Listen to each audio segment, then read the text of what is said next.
반갑습니다. 언소주 사설 탐정입니다. 오늘 우리가 함께 뜯어볼 텍스트는 2025년 12월 27일자 조선일보 사설 위견도 자유롭게 말하지 못하는 나라가 민주국가인가입니다. 제목만 보면 마치 지금 당장이라도 입에 재갈이 물리는 독재 국가에 살고 있는 것 같은 공포감이 들죠? 언론의 자유, 민주주의, 참 좋은 말들입니다.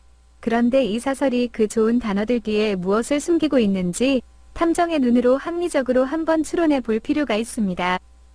자, 껍데기는 벗겨내고 본질을 한번 들여다보죠.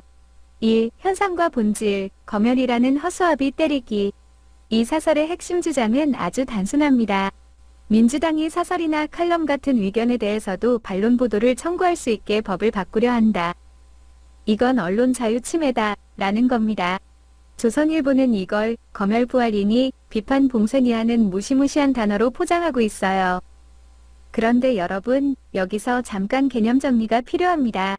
정정보도와 반론보도는 엄연히 다릅니다. 정정보도는 네가 쓴 기사가 거짓이니까 고쳐라 라는 것이고, 반론보도는 내 기사는 알겠는데 내 입장은 다르니 나에게도 말할 기회를 다오 라는 겁니다. 지금 민주당이 추진한다는 법안은 사설이나 칼럼에 대해 무조건 고쳐라, 정정라고 강제하는 게 아니라 피해를 입었다고 생각하는 측의 반론도 실어달라는 겁니다. 그런데 조선일보는 이걸 뭉뚱그려서 마치 기사 내용을 강제로 뜯어고치는 검열인 것처럼 호도하고 있습니다. 왜 그럴까요? 기울어진 운동장을 유지하고 싶기 때문입니다. 언론사는 매일매일 수십만 부의 신문과 거대 포털을 통해 자기 주장을 확성기처럼 떠듭니다. 반면 그 사설에 난타당한 개인이나 정당은 어떻습니까? 기껏해야 SNS에 해명글을 올리는 게 전부거든요. 반론과는 그 거대한 확성기 옆에 작은 마이크 하나만 놓아달라는 건데, 조선일보는 그것조차 언론 자유 위축이라며 거부하고 있는 겁니다. 이건 자유를 지키려는 게 아니라 무소불위의 권력을 놓지 않으려는 태도라고 봅니다. 2. 논리적 허점, 위견은 성역인가?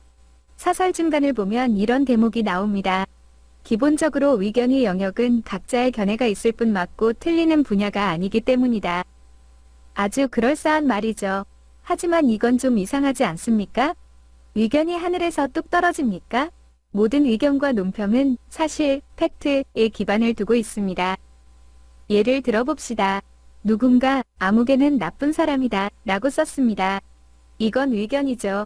그런데 그 근거가 아무개가 편의점에서 빵을 훔쳤기 때문이다 라면 어떨까요? 훔친 적이 없다면 그 의견은 허위사실에 기반한 폭력이 됩니다. 지금까지 한국 언론, 특히 일부 보수 언론은 교묘하게 사실을 비틀거나 편향된 팩트를 가져와서 아주 공격적인 의견을 만들어냈거든요. 그러고는 이건 내 생각, 칼럼이니까 건드리지 마 라고 방어막을 칩니다.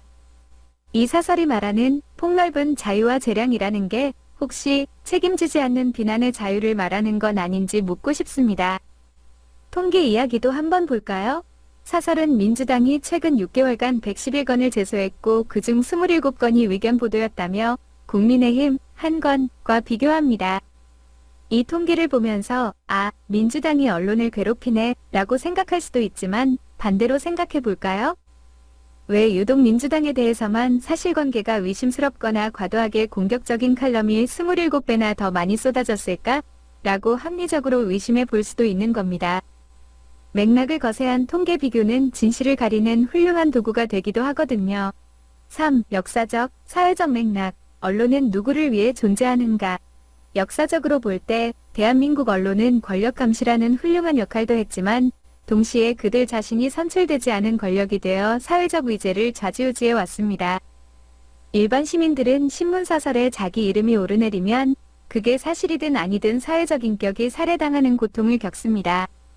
그런데 언론사는 아님 말고 시기거나 나중에 아주 작게 정정보도를 내고 끝냅니다. 이 법안의 맥락은 언론을 탄압하겠다는 게 아니라 언론의 막강한 영향력에 상응하는 최소한의 책임을 지우자는 것입니다. 사설은 문체부와 법원행정처의 우려, 유엔의 서한까지 끌어와서 건의에 호소하고 있습니다. 물론 표현의 자유는 중요합니다. 저도 그 누구보다 표현의 자유를 옹호합니다. 하지만 언론사의 자유가 시민의 인격권보다 절대적으로 우위에 있을 순 없습니다.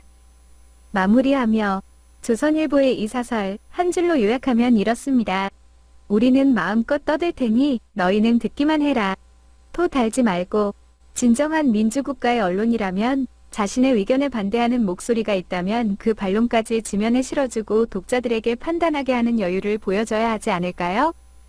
그것이야말로 이 사설이 그토록 강조하는 민주사회의 공론 형성일 겁니다.